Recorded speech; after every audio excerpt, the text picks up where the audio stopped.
Hello everyone, welcome to Audeamus Let Us Dare. I'm JoAnne and this is Frank. welcome everyone. Hello.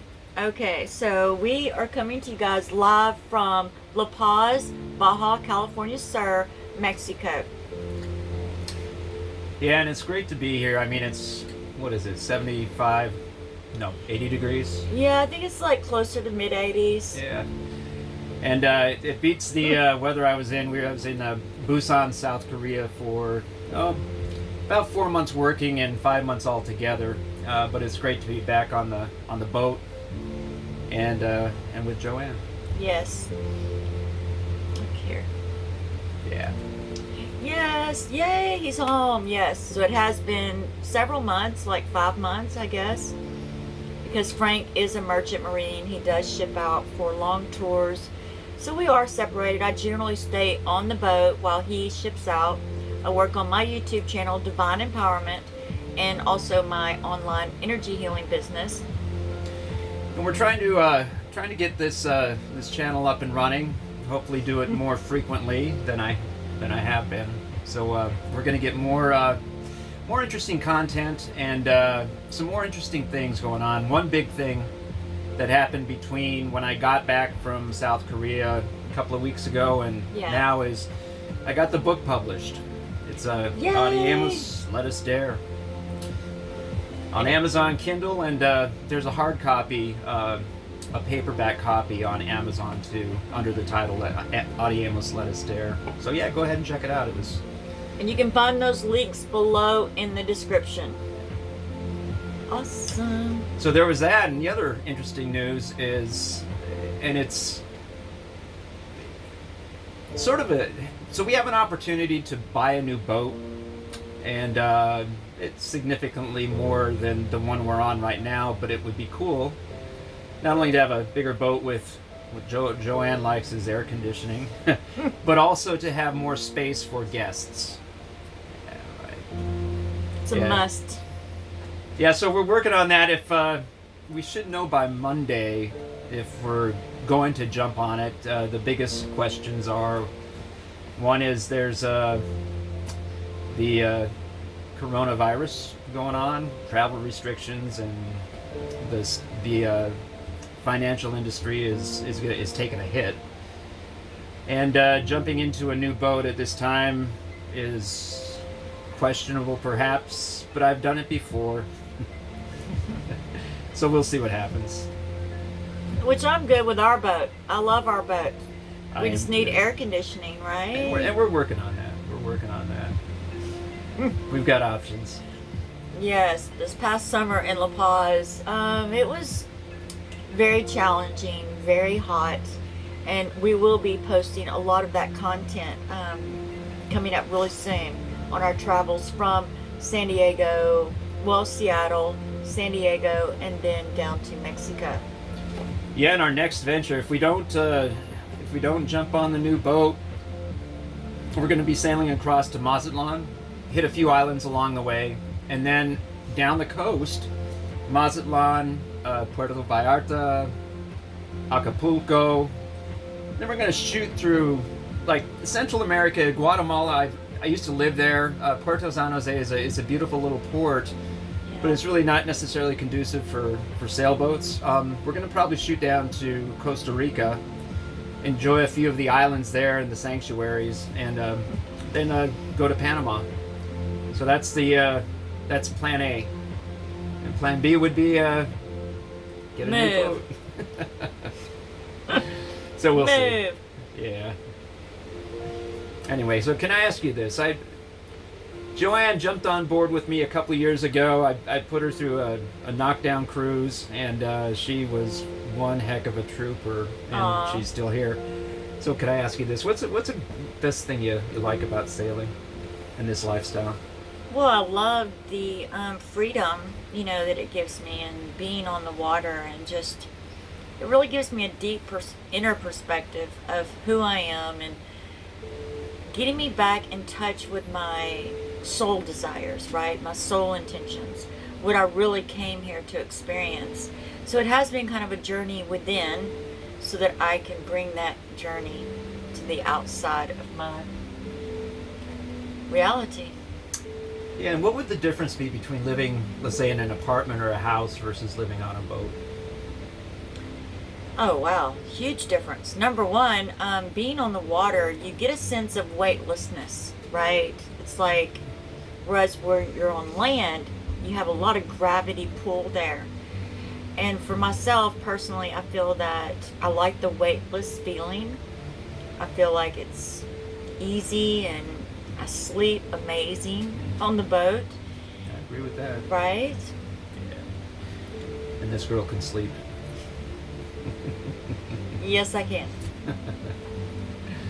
Yeah. What would be your biggest apprehensions now that we've gone through the Baja into Mexico? Was your first time you've been in a foreign country? What would you say your biggest fears are, let's say, going to the mainland Mexico and down the coast? You know, I had a lot of fears coming. It's my first time out of the United States. So, you know, I feel like society in whole has these paradigms, right? These belief systems. And they're just kind of corn-fed to us. Now, you don't know the difference until you actually go to the places and experience the people and the energy and the towns. At this point in time, I mean, I've spent 5 months here by myself on the boat, and I've never felt safer. I've never felt more free, actually. You know, no worries. I don't have any fears going to the mainland. What do you love most about La Paz? The people, and just the overall energy. So La Paz means the peace, and it is this overwhelming, peaceful energy here that's just so hypnotic in a way, but loving at the same time. Yeah, and I say, I mean, the people, I'd say that for me, the people are incredible. And the environment is, it's dark, it's desert, and each island we went to was interesting. Each island had its own insect. Like the first island, Espiritu Santos. Yeah. We went there and we encountered these stingless bees. They didn't sting. But then the next island we went to, San Francisco, well, actually La Partida, it was between the next island up from Espiritu Santo. And La Partida was just beautiful. There were a few bees, but not as many as on the main island. And then we went to San Francisco. There was practically no insects. Which is beautiful. Incredible, just incredible. But then even going north, there were gnats on one island, and then there were these huge hornets. I mean, it was like 3 inches long. One of them sort of chased it, sort of like a hummingbird. But each island had its own insect, which was sort of interesting. Yeah, that was pretty cool. Yeah. But, okay, so the big thing with this air conditioning thing, so where did it first hit you? So we get to the Cabo San Lucas, we get to La Paz. Where did the heat first start getting to you? You know, I first noticed it in Tortuga Bay, right? Yep. That's when I was like, all right, well, this is definitely warmer, right? Yeah. Definitely warmer. By the time we got to Cabo San Lucas, it was full on just heat wave of just misery, right? Yeah, and we were anchored off. There was an ocean breeze. I mean, it was manageable, but it was still hot. It was a lot hotter than what you had experienced before, especially with no relief, with no air conditioning. Yeah, I mean, you know, you couldn't really do anything, right? Because the second you did, your core would heat up even more, which you're already overwhelmingly hot. By the time the sun went down and it started to cool off, you were still hot. I would literally take wash rags, put them in the freezer, go to bed, and then put them on my body. Couldn't sleep with covers, barely could stand a pillow. Can't sleep together, obviously. It's too hot. So yeah, I just don't think that it's for me. So we were here, and the heat here is dry, and there's a big difference between dry heat and humid heat. And so we go north, to Laredo. And as you go further north, it was interesting. The further up in the Sea of Cortez you get, the hotter it gets. And I think because there's not as much circulation, there wasn't as necessarily as much wind, and it got a lot more humid. Yeah. So in premonition of where we're going to Panama, which I would say is quite a bit more humid than here, definitely, and quite a bit more humid than Laredo, based on what you felt there, even with air conditioning perhaps, or let's say with not, how are you going to cope? Well, I'm not going without air conditioning, so I don't think I have to worry about coping. Yeah. Because it's not going to happen. Yeah.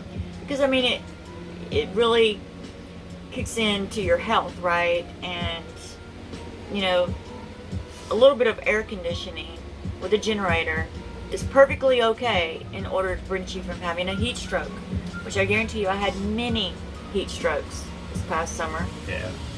I would be walking along and Frank's looking at me, he's like, "What's wrong with you?" And my face would be blood red.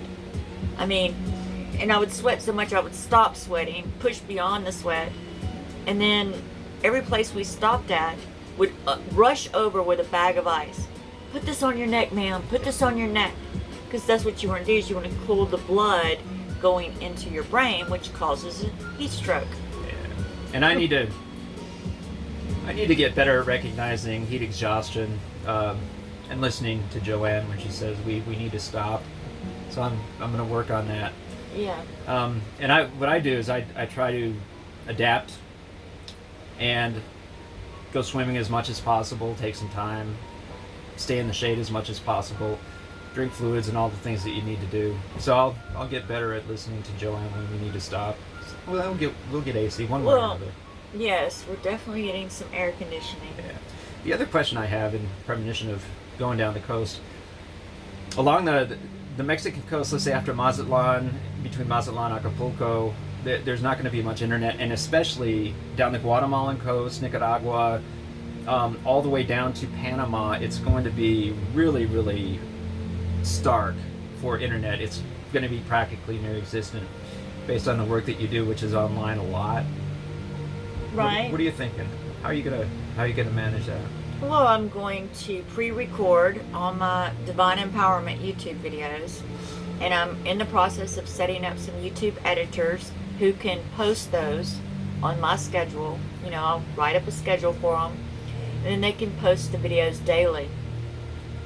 As far as working with clients, I'll just have to let everyone know, along with my YouTube editors, to let people know that I'm in transit, I'm in a passage, and I will get back to them as soon as possible. And of course, I will be preparing them for this in my YouTube content as well. Cool.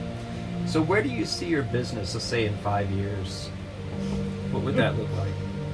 It's hard to say because it's constantly growing and evolving and changing and expanding.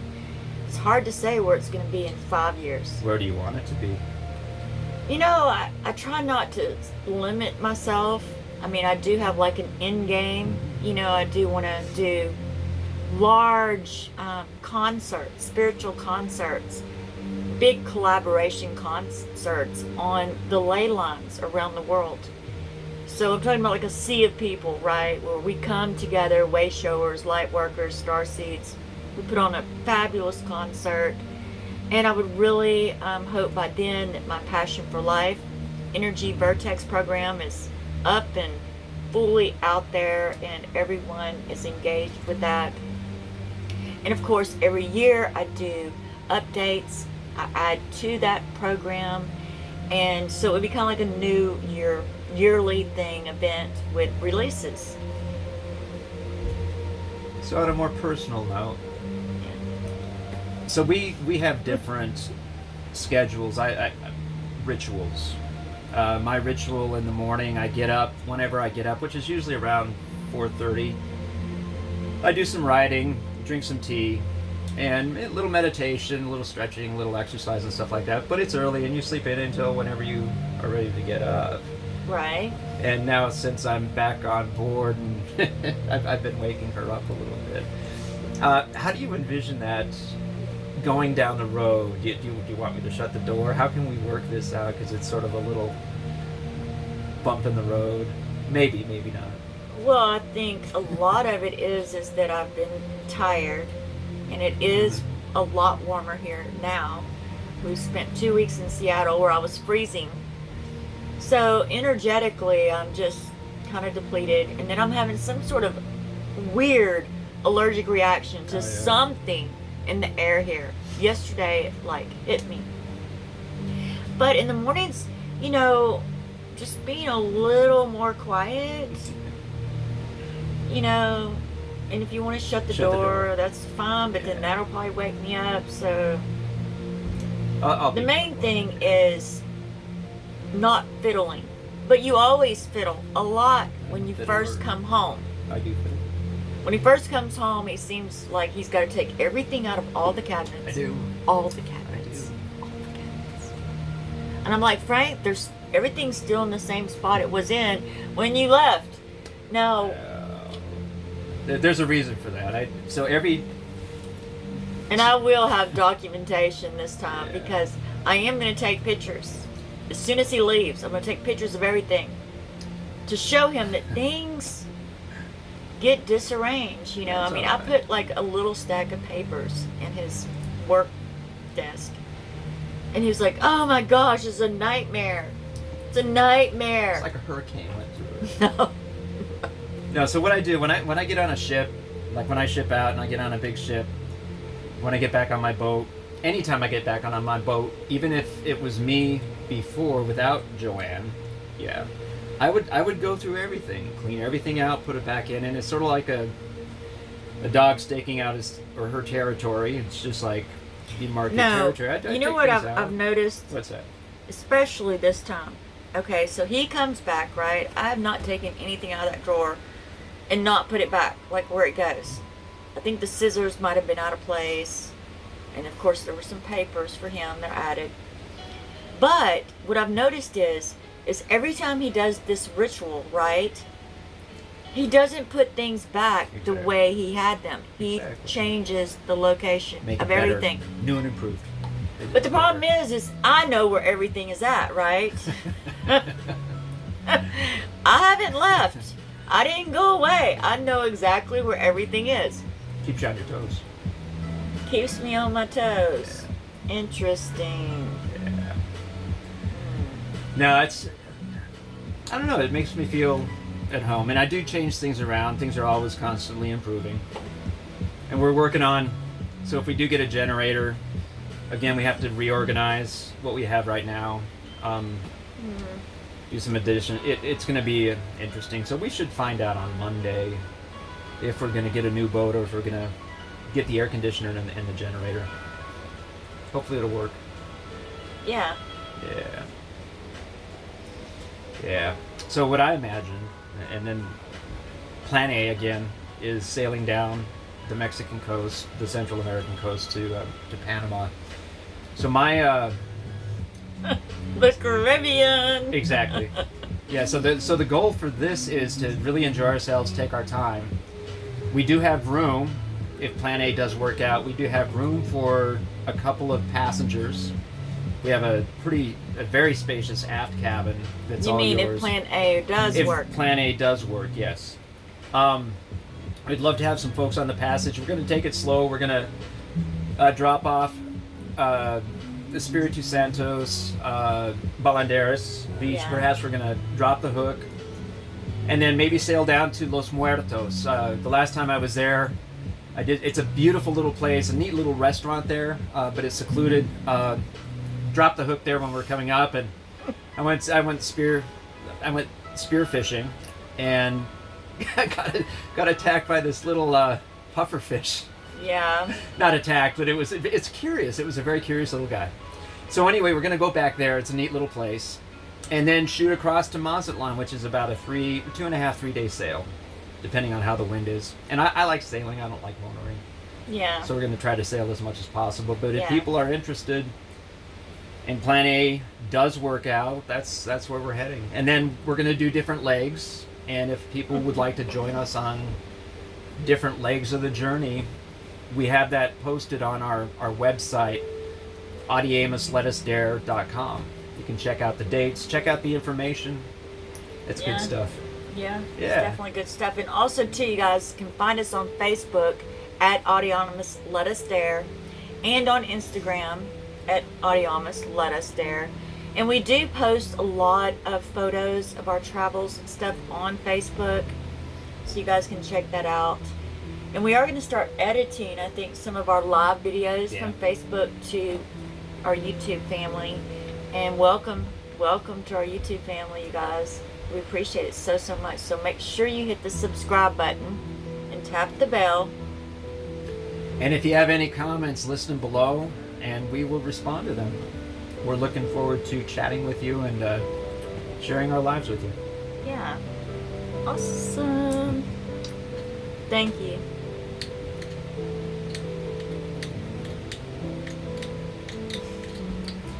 Doesn't You're look gonna like edit it's it?